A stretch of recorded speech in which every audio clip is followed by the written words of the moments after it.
પછી બીજા શબ્દમાં કહે યોગીના હૃદયે નથી, કે યોગીઓના હૃદયમાં પણ મારો વાસ નથી. નારદ મુનિ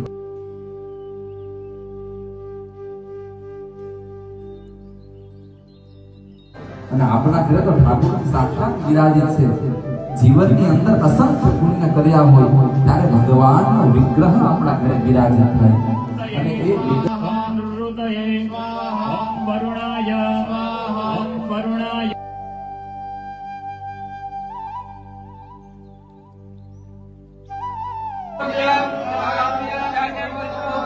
महीयते